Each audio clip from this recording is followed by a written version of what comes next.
Hold up. Every day I wake up. Wake your ass up. The Breakfast Club. Y'all finished or y'all done? Morning, everybody. It's DJ NV, Jess Hilarious, Charlamagne the Guy. We are the Breakfast Club. Loren LoRosa is here as well, and we got a special guest in the building, running for New York City Mayor, ladies and gentlemen, Curtis Sliwa. Welcome. Good morning. My pleasure. How you feeling this morning? Where's my breakfast? I ain't got no breakfast. It's a breakfast club without breakfast. You're not the first person to ask for it and not receive it. Got to tell you, I'm the only candidate ever was locked up on Rikers Island. That's one of the good things I had. Good breakfast. Really? At Rikers? Oh, yeah. Pancakes. Oh, okay. Because the inmates make the breakfast. So if they like you, you get a good breakfast. Okay. If they don't like you, I would suggest you starve. What was you locked up for? Oh, first 13 years of the Guardian Angels, I was getting locked up all the time by the police. Gotcha. The mayor at that time, Ed Koch, was not a supporter, and they were trying to drive us out of existence. So they figured, keep locking them up, and you will eventually eliminate them. But all it did was strengthen our resolve to go out there and patrol and protect people, which is what we've been doing for 46 years here in 13 countries now in 130 cities. Well, let's break it down because, you know, we're national. A lot of people might not know what the Guardian Angels were and what they did and why it was created. So break down why it was created and what you guys do for New York City and you said around the world. All the hundreds of thousands of people listening now, you got to go to that cult movie classic, The Warriors. It came out in 1979 to understand what I and the Guardian Angels were dealing with. Gangs everywhere, especially the Bronx. There were 4 gang members for every 1 police officer. And there were no cops at night on the subways because of major cutbacks. I was a night manager of Mickey D's in the Bronx, and I convinced and brainwashed my closing crew, we're going to patrol the train at night, the number 4 train, which was nicknamed the Muggers Express. Then eventually, after we got everything started, a lot of people started walking in off the street, coming into the McDonald's, not for Mac Fry and strawberry shakes, but to actually join the Guardian Angels. And they were coming in from Brooklyn and Queens, and they were coming in from parts of Manhattan. So we grew, especially throughout the subway system. Y'all didn't have guns or knives or how were y'all patrolling? Well, no weapons, no special powers or privileges, but if we had to get down and dirty, that's what we had to do. We had no choice. These gangbangers would come at you with force.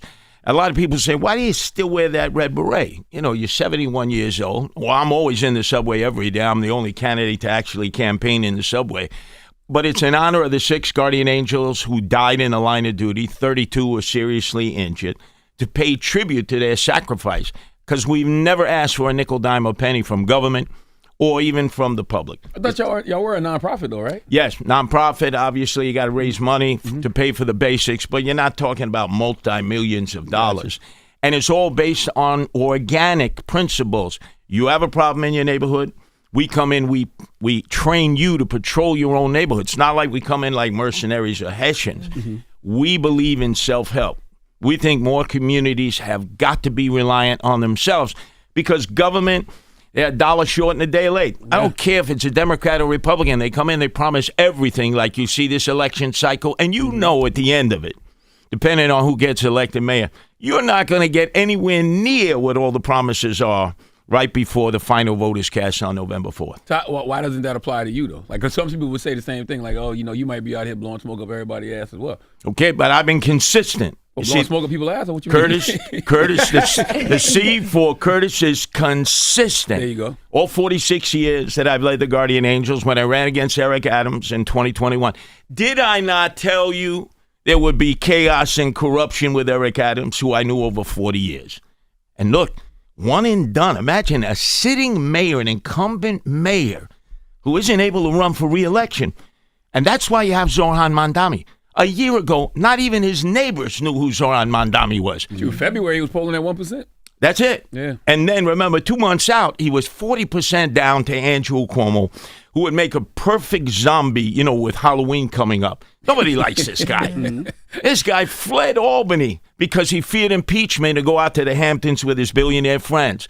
But I will tell you this, if Eric had done a halfway decent job, it would have been round 2. Eric Adams, incumbent Democrat versus Republican Curtis Sliwa. And then the voters would have determined who the next mayor is. Now, where do you think he went wrong? I was going to say, you said you seen it coming. So what did you see? Right out the box. I'm the swagger man, I called him, with no plan. He was out at nightclubs to the break of dawn.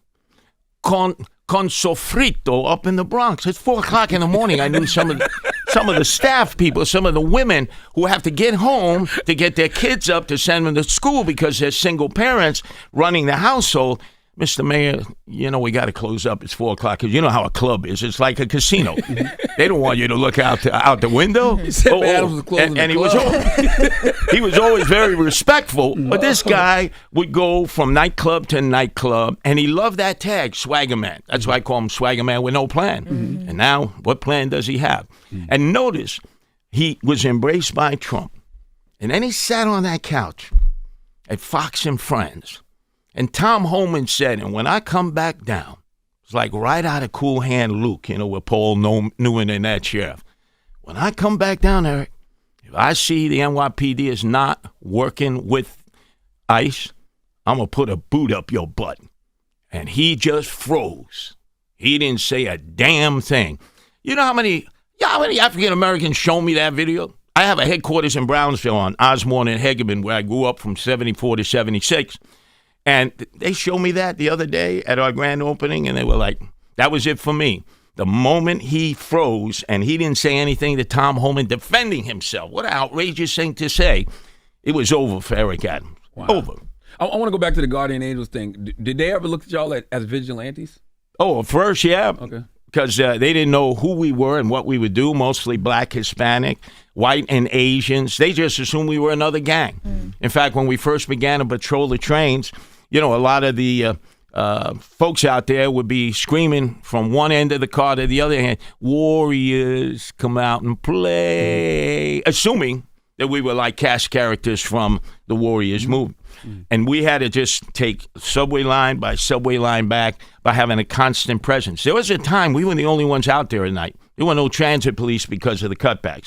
And then finally people began to recognize us, first with David Dinkins and then with Rudy Giuliani. And we haven't had any problems since. Were y'all ever influenced by the Black Panther Party? I was influenced by the Black Panther Party, by the Young Lords, by the Brown Berets. As you can see, I'm wearing a beret. I studied radical politics coming out of high school. In fact, that's how I ended up marrying my first wife.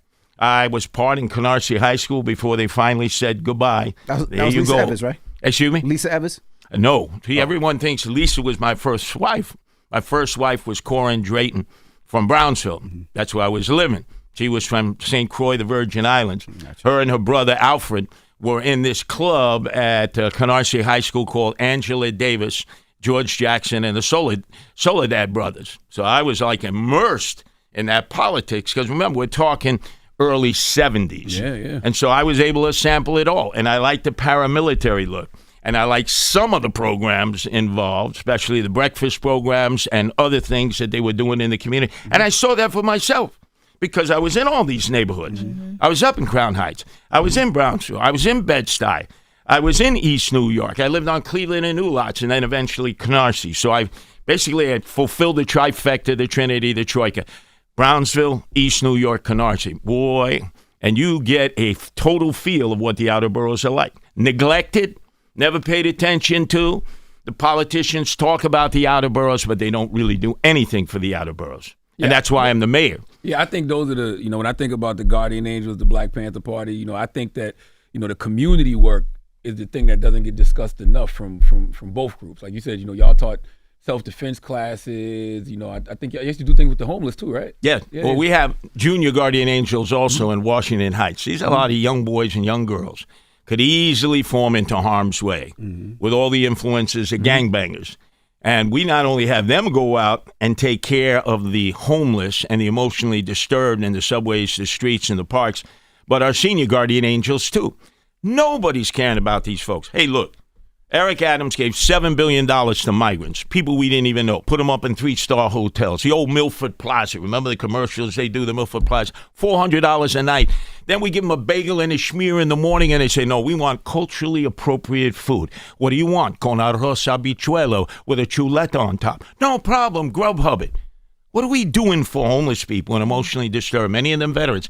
Most of them African Americans. Nobody wants to talk about that. But I'm down in the streets and the subways and the parks every day. I know a lot of these men and women on a first-name basis. These shelters are dangerous. It's Darwinian. It's survival of the fittest. They have mica shelters that I've been in for the mentally ill and the chemically addicted. And I got to tell you, nobody is safe in those shelters. So if I were homeless and I were destitute, I wouldn't stay in a shelter.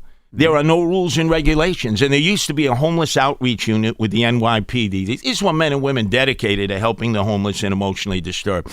They knew the directors of the homeless shelters. They knew the security. They knew people in the neighborhood. Then Bill de Blasio took $1 billion out of the budget and eliminated that homeless outreach area. January 1st, 2026. I put that unit into place because they had medical nurses with them. You know, we talk about we got to have healthcare workers with the police when they show up for a domestic situation or dealing with an emotionally disturbed person. I agree, but we already had it. We disbanded it. De Blasio never did it. Adams never did it. Cuomo, I mean, when he came into office as governor, there were 40,000 beds for the mentally ill in state hospitals. He cut the budget to the point by the time he fled in fear of impeachment to the Hamptons to be with his billionaire friends, there were only 4,000 beds left. So if you want to blame anybody, Andrew Cuomo, who's trying to reinvent himself, all these homeless, emotionally disturbed, our people, our Americans, our veterans, and we do nothing for them but pay lip service to them. That becomes a priority with me because I know so many of them. So many of them have incredible stories. Remember that woman, Debrina Kuam, who was set on fire like a human torch December 22nd on that subway platform of Coney Island, Stillwell Avenue in the F train by that migrant who then fanned the flames and then sat there like the pyromaniac he was and watched her burn. The cops running up and down looking for a fire extinguisher. At Billingsley Junior High School, we were taught in Canarsie, somebody's on fire, drop them to the ground, roll them around, try to put the flames out. Nobody did anything. Grown men with high levels of testosterone pull their cell phones out, iPhones. They're taking video instead of helping her. She died, but her story is similar to the story of a lot of emotionally disturbed and homeless who live in the subways. You see that number on the outside of a car? That's their home. If anybody would take the time to actually talk with them and understand as they wallow in their feces and their urine, and my God, what humanity is this? And the other thing that differentiates me from the other candidates is, and the president made fun of me and my wife, we rescue animals. Animals who would be euthanized in the shelter. Dogs and cats, other animals. I believe in no-kill shelters. I believe you put animal abusers in jail because if they abuse animals, there's a very good chance they're going to abuse human beings. Study after study proves that. And I actually have an independent line called Protect Animals, first ever. So I know there are a lot of people out there. The only Republican they've ever seen in any of the neighborhoods is Abraham Lincoln on a $5 bill. They say, I'll never vote for a Republican. I know Curtis. Everybody loves Curtis, like everybody loves Raymond. But now they can cross over and vote on that independent line if you love animals. And let's face it, everybody loves animals. Everybody. In fact, on an iPhone or a smartphone, how many pictures did you find that people have of their animals who they consider to be family members? Then their kids, their grandchildren, their nieces, their nephews, their husbands, their wives, their grandparents. People are always giving you a hard time. Animals just give you love. And what's your relationship with Donald Trump? Do you have one? Yeah, it's been a love-hate relationship going back over 30 years. There are times I've agreed, there are times I've disagreed. But you notice, he ain't dropping dime to me. He's not talking to me. First, he was talking to Eric Adams. He saved him from going to jail with Gold Bar's Bobby Menendez in federal prison. And then all of a sudden he decided he couldn't win. Then he began his communication with Andrew Cuomo. Cuomo said, no, yes, no. Yeah. The guy gives me vertigo. Do you like Trump because you're talking to Trump and then you come into New York City and you badmouth Trump? It can't be halfway. It's like he's a half-stepper. And I think most people realize that. He's got a lot of the same donors as Trump, too. Of course. Yeah. The billionaires. Let me tell you straight up, the billionaires are not going to determine who the next mayor of New York City is. Let the people decide. I trust people. I don't trust billionaires. I don't trust the professional political class. They are not going to choose the mayor. Let the people decide. If they choose Orhan Mandami, I'm not running away. Like Andrew Cuomo said, if he becomes mayor, I'm going to run to Florida. I stay. I improve. I don't move. I was born in New York. They tried to kill me in New York. The Gattis and Gambino shot me 5 times with hollow point bullets in June of 1992. And even when I survived, I never had armed security after that. Today, I walk into your studios here. I have armed security with me, former NYPD cops. Why? Because I wouldn't take the payout from the billionaires to drop out. How much did they offer you? I saw you on the news a few weeks ago say that. You was like, if one more billionaire calls me and offers me money to drop out, I'm going to record the call and put it out. They'll be talking to Alvin Bragg, the DA. But how much did they offer $10 million with Jeeves, stretch limo, chauffeur, no-show job. Eric got the same offer. What you polling at? Like, what, 17%? 30? Excuse me? What are you polling at right now? 15%. About 15, 17%. Yeah. I'd have took that $10 million. Yeah, but let me tell you something. What's wrong with you? Man, there ain't no you say price. Eric got the Because you same can take it offer? and put it back in the Of community. course he got it. You So know you think he was that's the reason playing. why Eric dropped out? Because he He got was that playing The Price is Right. You know, Bob Barker's old show, The Price is Right. Finally, he got his price. And he was one and done. Let's face it. He was auditioning all that time. Like Monty Hall, let's make a deal. Door number 1, door number 2, door number 3. He never thought that he would continue being mayor, so he was trying to segue himself out. Me? No way. How much do you think he got? He came on this show on Thursday, said he was not dropping out, and then he dropped out that Sunday. Man, how many much you think he times? got? Charlamagne, how many times did he lie to you before? He told you, oh, you're my number one favorite morning program. I listen to him on other morning programs. He repeated that same mantra. Typical politician. And every host and hostess gets stroked. Oh, yeah, Eric Adams, the mayor said, we're his favorite morning show. You know, that guy wasn't even listening to your show. He's too busy recovering from the break of dawn. You're not till 4 in the How much you morning. think he got, though? How much you think he got, Curtis? Oh, I know that they got up to about 10 mil, so God damn. he probably spiced it up.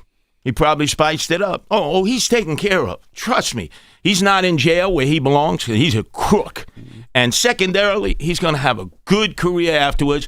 Did you see how he went psycho the other day at that press conference? Screaming at the media. You responsible.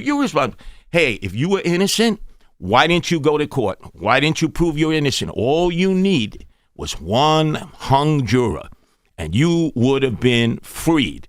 Same thing with Andrew Cuomo. Oh, I was innocent. They set me up. 15,000 elderly people that died as a result of your executive order. And by the way, if you were 22 and worked for Andrew Cuomo, boy, he loved you too at 22. 13 sexual harassment charges. We're paying $60 million now in settlements. And it was all a setup. Well, why didn't you stand there? Your own Democrats were prepared to impeach you. Why didn't you stand there and face the charges and argue your point? Instead, he fled. So Eric Adams and Andrew Cuomo have a lot of the same. And then Zoran Mandami. Man, this guy is so hopelessly naive. He wants to open up these supermarkets, city-owned. I'm going to tell him in the debate coming up on Thursday night, Zoran, what are you going to do about shoplifting? You think those shoplifters are going to say, oh, this is a Zoran Mandami supermarket. I'm not going to go in there and clean it out. And then bus fare, he wants bus fare free. Half the people don't even pay the bus fare to begin with now. We're like halfway there. So they keep arguing these things, and then they argue about international issues that a mayor has nothing at all to do Mandani with. doesn't, though. That's one thing. There's two things I did like about Mandani. He didn't, bite on the Israel thing. He was like, I'm going to be the mayor of New York City. And the fact that he just talks about affordability. Like, you can't disagree with that. New York is way too expensive. Look, What is your thing? that That's what you lean messaging on, is right? going to always Yeah. resonate with people when you just simply say this city is not affordable. There's no doubt. I remember a guy named Jimmy McMillan, African-American, had a handlebar mustache. He coined the phrase, the rent is too high to pay. Mm-hmm. And that was 2010. And we're 15 years later. I have a millennial wife, Nancy. I mean, she's the best thing that ever happened to me. And she tells me with her friends, you know what we have to deal with at the beginning of the month? We were told, get your 4 years of college education, get your 2-year graduate degree, get a career, and you will live the American dream. You'll be able to get your own condo or co-op. You'll be able to get your own house, your own car. She goes, if I wasn't married to you, I'd be living in an apartment probably with 3 other roommates sharing the rent that I had just left college years back in a dormitory. And the crushing student loans, which my party, the Republicans, they had no empathy, no sympathy for people who believed that this was the pathway to success. We told this generation of millennials and Gen Zers, that's the pathway to success. Mm-hmm. That's why they're so angry. But Zoran, I call him, it's like the Wizard of Zoran. Everything is going to be free. Well, I'm the bad news bear here. Everybody's a good news bear in the election, and people say, don't be a bad news bear. Trump's cutting money. The state has to cut money to the city. And this budget is just over-bloated. Reality is going to hit no matter who is the mayor, whether it's Curtis Sliwa, Andrew Cuomo, or Zoran Mandami. We're not going to have the money that they think the taxpayers can pony up. Just not going to happen. We got to get real. I lived through that in the 70s when there were major cuts. That's why I formed the Guardian Angels. We're going to have to tighten the belt. We're going to have to get rid of the waste. Look at the Department of Education. $41 billion. That's 1/3 of the budget. You look at fourth graders, 2/3 of them cannot read, write, or do math at grade level. Fourth grade. How come we're not focused on vocational training? I remember Bildersee Junior High School, the guidance counselor would come to you in 8th grade if your marks weren't too good. Curtis, did you ever think of metal shop, wood shop, culinary art? Because right now you're not cracking the books. You know, Westinghouse got a great program downtown. East New York High School, you know, there's transit tech. We do not focus on vocational training. There's such a demand for carpenters, electricians, plumbers, home health care aides. Now, I know you folks, you're not at the level that I am. But we have a growing population, an aging population. I don't want them having to go to long-term home care units, especially if Andrew Cuomo has anything to do with those elderly people. They'll be dead on arrival. God damn. And most importantly, people want to stay in their homes, but they need professional home health care aides. My mother had one, Francesca, and she would begin to hallucinate. You know, you develop dementia and Alzheimer's. Nobody wants to talk about those subjects. It's a growing problem. And we have so many young men and women who maybe academically can't cut it, but if we had more vocational training, there are people listening to you all over the country who have a trade, who have a career. I had Supreme Cuisine cousins who would have had a trade making license plates upstate New York, would have been doing a few years because they were on the wrong side of the tracks and they went to vocational high school, straightened them out, and they were able to provide for themselves. All the time. We talk about Lincoln Tech and some of those 100%. other vocations, HVAC, automotive, nursing, whatever it may be. That's welding, all the future, electrical. the future millionaires and high earners in the future are going to be those. Like they have they're already saying there's going to be a shortage of skilled laborers in the future. It already is. Yep. And by the way, you know, these raids at the Home Depot yards by ICE or the back of restaurants or hospitality. I have 3 sons. One of them you may know. A year ago, my older son, Anthony, was viciously beaten in a gang attack. His stepfather is former Governor David Patterson, who, as you know, is blind, who jumped in, snatched him out. He could have easily have been impaired, easily have been killed. That's the kind of wild, crazy crime we have. They call it, you know, crime that all of a sudden happens out of nowhere. No. There's always a plan of crime. Somebody is always targeting somebody.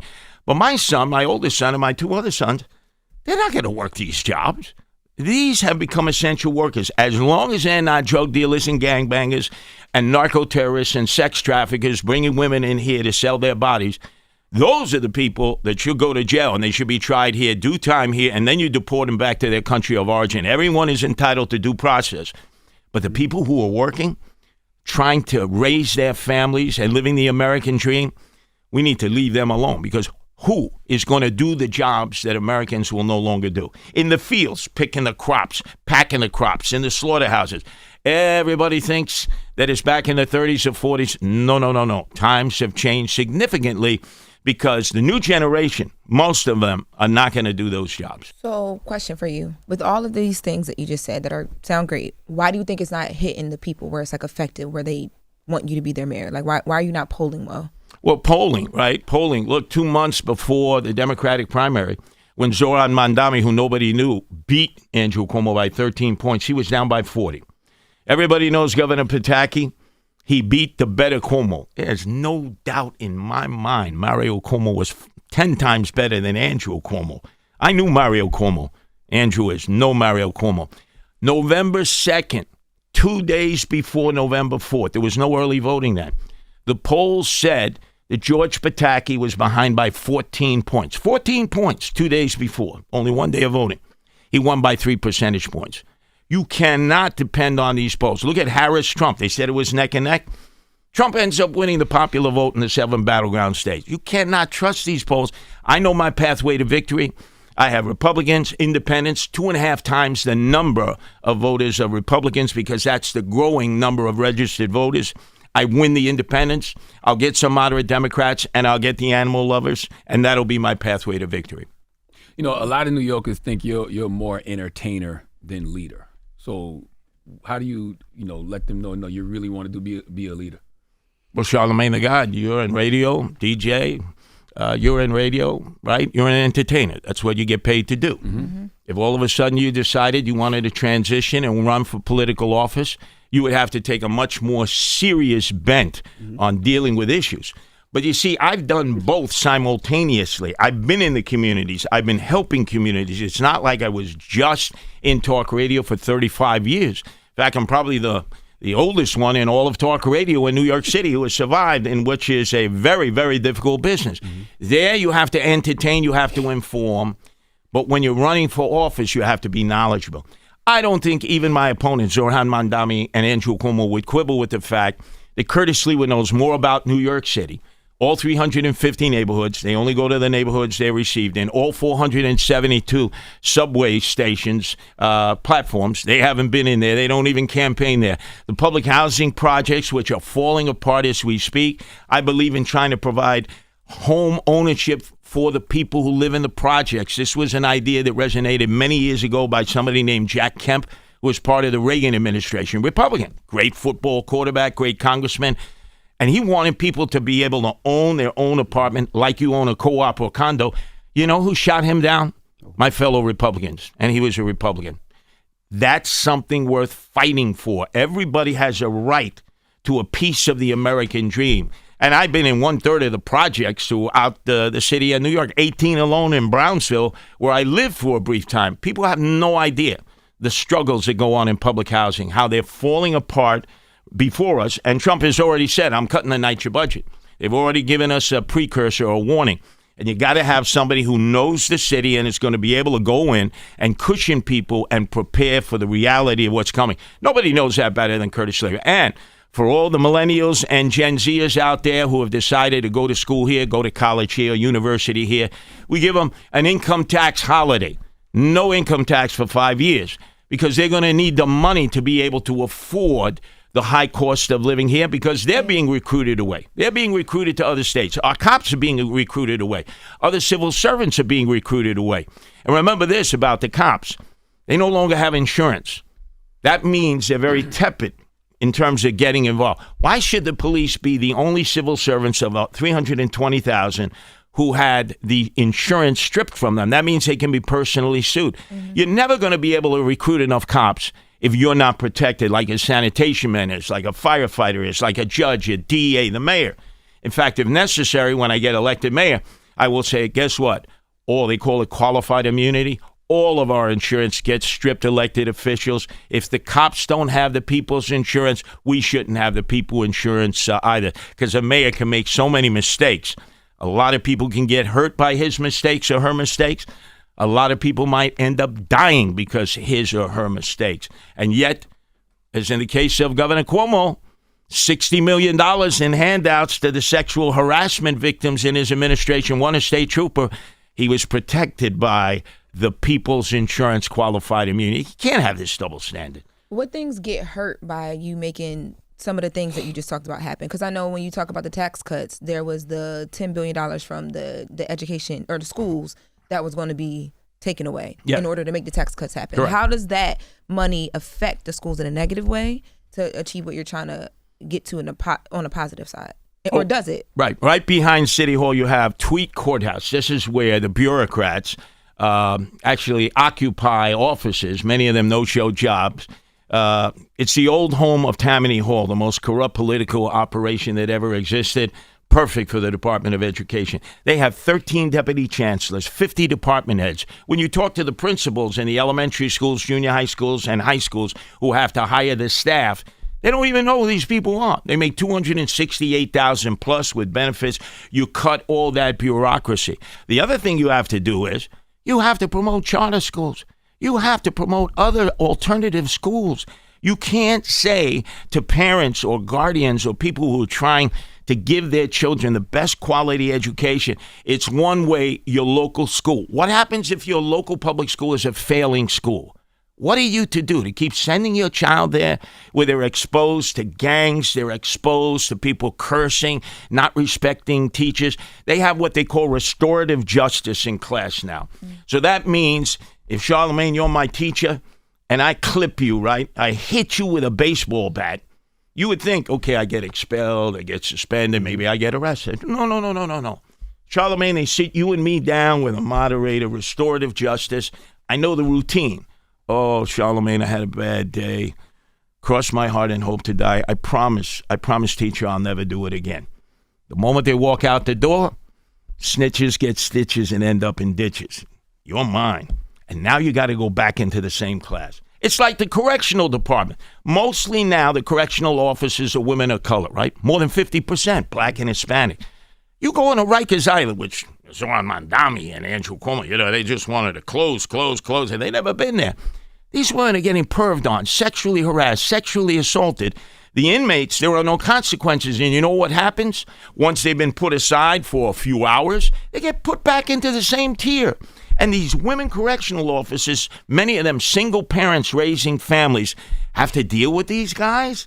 There are no protection. Toughest job in the city is being a correctional officer. 12 hours, it's like a constant 911 call. And EMTs who have to deal with the psychologically disturbed, who have to go to domestic abusers, who have to help people who are having heart attacks, strokes.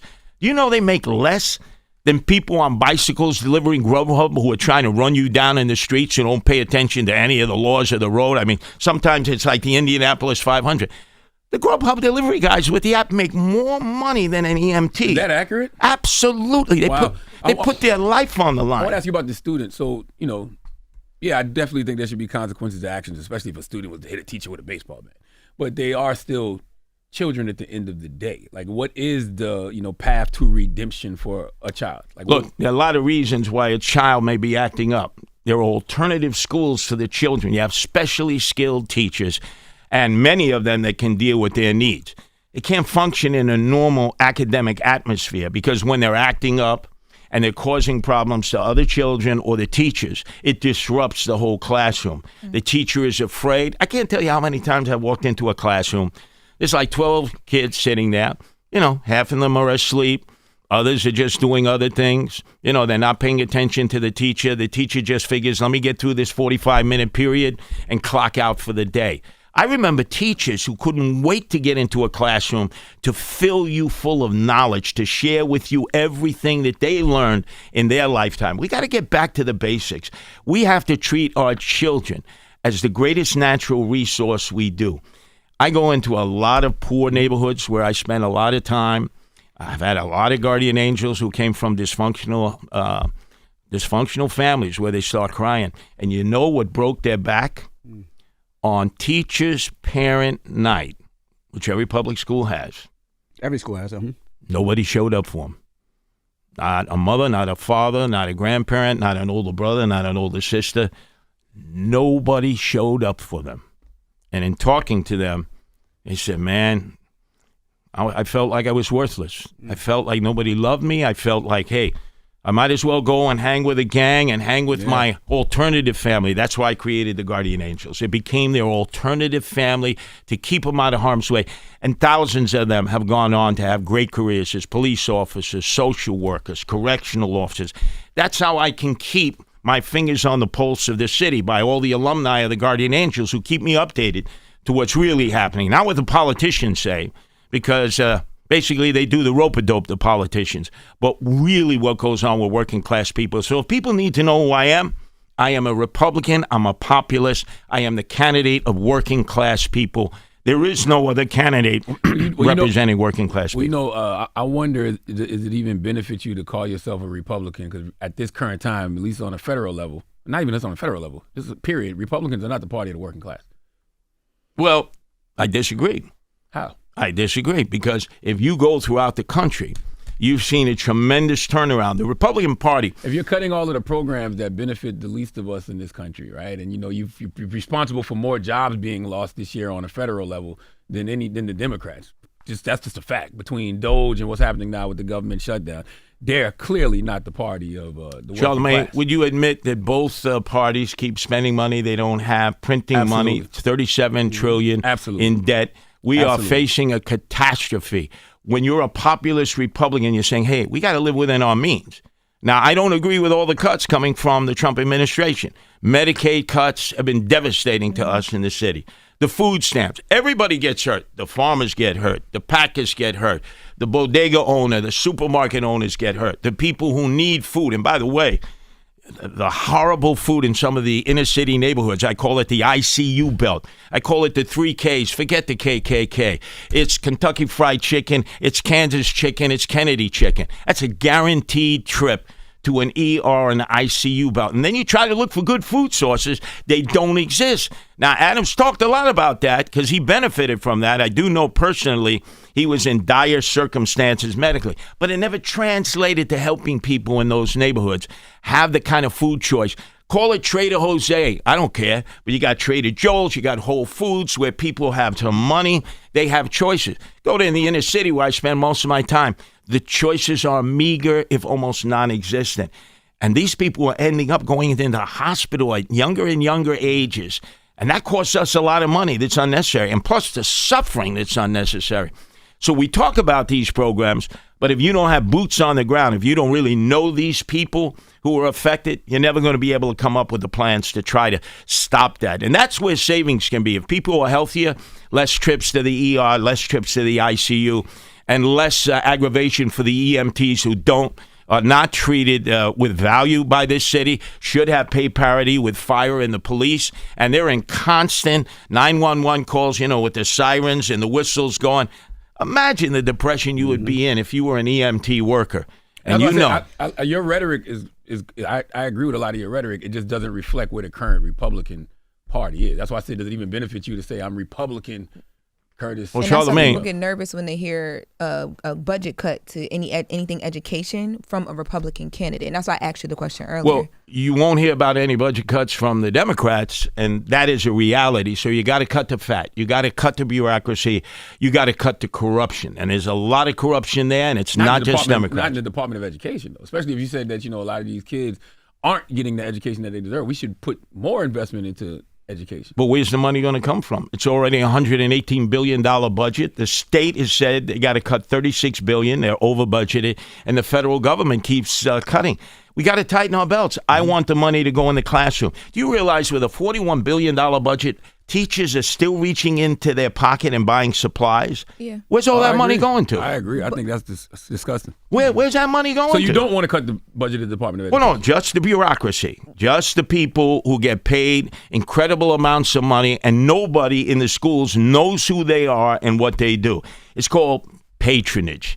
You get a job like this because you took good care of candidates who ended up getting elected to position. That patronage has to end. Now, are all the Republicans good? Of course not. Are all the Democrats good? Of course not.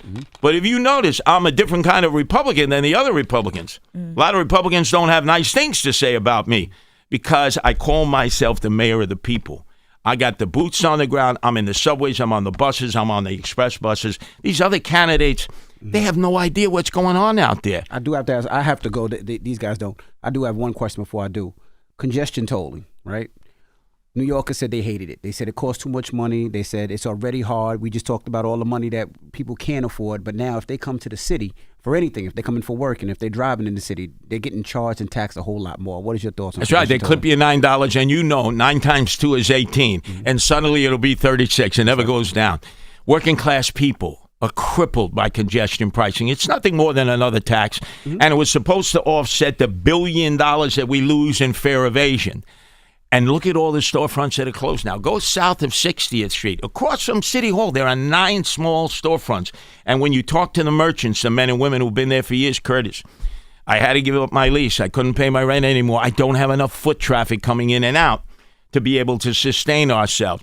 So, if you love bicycles, you love going around on bicycles, you don't want to see people in cars, maybe this is your vendetta against folks. But working class people, especially if you're a tradesman or tradeswoman or you have a skill level or you got to get to a hospital or you're serving our community as a police officer or firefighter in uniform services, why should you be taxed? All that is another tax. In New York City, you get taxed from the cradle to the grave. And then they got these speed cameras. Speed cameras all over the place. Boom, $150. Boom, $150. put speed bumps. That'll slow you down. And if you decide that you're going to be like Mario Andretti and the Indianapolis 500, you're going to end up in a fender bender shop. Your undercarriage, your ball bearings, your alignment will be shot. Speed bumps will slow you down. Speed cameras don't slow you down. All they do is pick your pockets. That's what the city is about. Picking your pockets, taxing you from the cradle to the grave. And we have to stop because working class people are fleeing. The billionaires, look, they always have an out. They always have a place somewhere else. They move their businesses. They'll be fine. The working class people, everything they got is in their co-op, their condo, their house. First generation immigrants, the family pools all of its money to get a house, the American dream. Where I was in Brownsville, all these West Indian Caribbeans pool their money to get a house.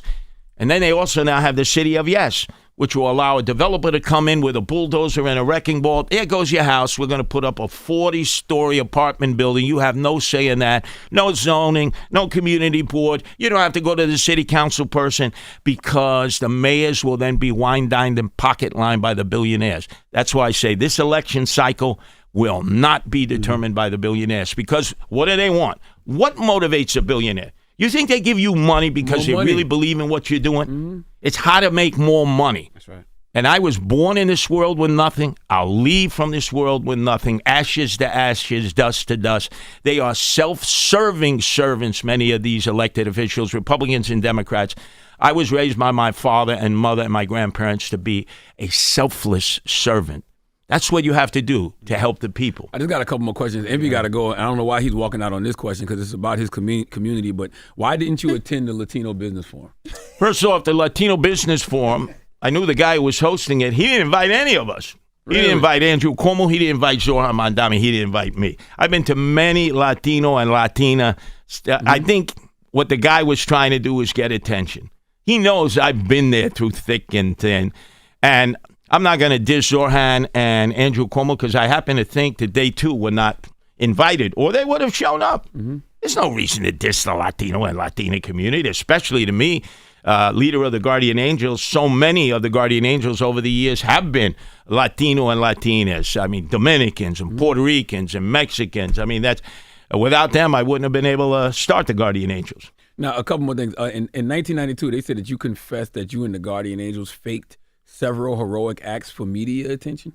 In the early days. That was that was 45 years ago. Said you filed a false report that you were kidnapped by off-duty transit police officers and you staged rescues and thwarted muggings on the subway. Yep, all of that true. You know, you fess up when you mess up. Yeah. I mean, I'm more than happy to apologize for my faults. Anybody who's married out there or you have a relationship, I apologize to my wife 3 times a day, in the morning, afternoon, and evening. But why did you have to do that? Because there was actual crime going on. Oh, yeah. There was lots of. Yeah. You could call it youthful indiscretion. You know, they use that term. Mm-hmm. I just made bad choices. Mm-hmm. Luckily, I determined I'm never going to do that again. And I haven't done anything like that since. But that's 45 years ago. If I had to tell you to judge somebody by what they were doing 45 years ago, oh, man, you talk about all the drama that probably took place. I have a track record. The situation in the city is everybody says nice things about Curtis Sliwa. It's like everybody loves Raymond. My job is to get them to come out and vote. And I trust the people. I trust that you let the people vote. They will make the determination of who the next mayor is. I'm not dropping out. They tried to bribe me to drop out. Now they threaten to kill me and my wife. I have armed security for the first time in my life. Guess what? We got 21 days to go. Boy, this is a novel idea. Let's trust the people to make the proper decision. And I will be more than happy to live with it because I'm not fleeing like Andrew Cuomo said. Oh, I'm fleeing with my billionaire friends to Florida. No, I stay. I fight for what I know is right. I improve. I don't move. And there are a lot of other people who will do exactly that. Well, there's a couple more things. In 2024, they said you and some other Guardian Angels accosted a man that y'all wrongly accused of being a migrant and a shoplifter, but the man was actually from the Bronx, and police found no evidence of shoplifting. No, there was no arrest. That was dealt with. Mm-hmm. Obviously, we moved on. This is what happens when you're very active each and every day. Situations are going to arise, and you learn from it. So and was it profiling? Did you profile the man? No, it wasn't profiling. It was just at the moment. But again, nobody ended up being arrested. Everything was fine. And what about this political event? They said that you stated that anti-Semitism was innate to Gentiles, saying it's in our DNA.